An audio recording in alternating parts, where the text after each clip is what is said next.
پاکستان کے معروف ایٹمی سائنسدان ڈاکٹر عبدالقدیر خان جو کہ 85 سال کی عمر میں اتوار کو ان کی صحت بگڑنے کے بعد انتقال کر گئے۔ ذرائع نے بتایا کہ ایٹمی سائنسدان کو سانس لینے میں تکلیف ہوئی جس کے بعد انہیں ہاسپٹل لایا گیا، تاہم جب اس کے پھیپھڑوں سے خون بہنا شروع ہوا تو اس کی صحت مزید خراب ہو گئی۔ ڈاکٹروں نے نامور سائنسدان کی جان بچانے کی پوری کوشش کی لیکن ایسا کرنے سے قاصر رہے، جس کے نتیجے میں صبح 7 بجے ان کی موت ہو گئی۔ ڈاکٹروں نے کہا کہ ڈاکٹر عبدالقدیر خان پھیپھڑوں کے ٹوٹنے کے باعث انتقال کر گئے۔ ہاسپٹل انتظامیہ نے ڈاکٹر عبدالقدیر خان کی میت کو ان کے E7 رہائش گاہ پر منتقل کیا۔ ان کے اہل خانہ نے بتایا کہ ان کی نماز جنازہ اسلام آباد کی فیصل مسجد میں سپہر 3:30 بجے ادا کی جائے گی۔ وزیر خارجہ شیخ رشید نے سائنسدان کی تعریف کی اور کہا کہ ڈاکٹر قدیر کی جان بچانے کے لیے تمام ضروری انتظامات کیے گئے ہیں۔ رشید نے تصدیق کی کہ حکومت سائنسدان کی پاکستان کے لیے خدمات کے اعتراف میں ان کا سرکاری جنازہ ادا کرے گی۔ وزیر خارجہ نے کہا کہ ڈاکٹر عبدالقدیر خان نے تعلیمی سرگرمیوں میں ان کی بہت مدد کی۔ رشید نے کہا کہ وہ واقعی محسن پاکستان ہے۔ وزیر نے بعد میں ایک پریس بریفنگ میں بات کرتے ہوئے کہا کہ وزیر اعظم عمران خان نے کابینہ کی تمام ارکان کو ڈاکٹر عبدالقدیر خان کی آخری رسومات میں شرکت کی ہدایت کی تھی۔ ایک سوال کے جواب میں انہوں نے کہا کہ جنازہ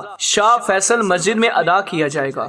انہوں نے مزید کہا کہ عوام کو حصہ لینے کی اجازت ہوگی۔ وزیر نے زور دیا کہ وہ ایک عظیم سائنسدان تھے، انہوں نے اپنے ملک کی خدمت کی اور وقار اور محنت کے ساتھ اس کی خدمت کی۔ پورا ملک ان کے احترام کرتا ہے اور انہیں آج سپہر 3:30 بجے اعزاز کے ساتھ دفن کیا جائے گا۔ انہوں نے میڈیا کو بتاتے ہوئے کہا کہ جنازے کے لیے سیکیورٹی کو ہائی الرٹ کر دیا گیا ہے۔ ڈاکٹر عبدالقدیر خان راتوں رات ایک قومی ہیرو بن گئے، نہ صرف پاکستان بلکہ اسلامی دنیا میں بھی۔ جب مئی 1998 میں پاکستان نے اپنے ایٹمی تجربات کر کے بھارت کو مناسب جواب دیا، تجربات کے بعد پاکستان مسلم دنیا کا واحد ایٹمی طاقت اور ایٹمی ہتھیار رکھنے والا 7واں ملک بن گیا۔ پاکستان کے ایٹمی ہتھیاروں نے بھارتی جمہوریت کو روک رکھا ہے۔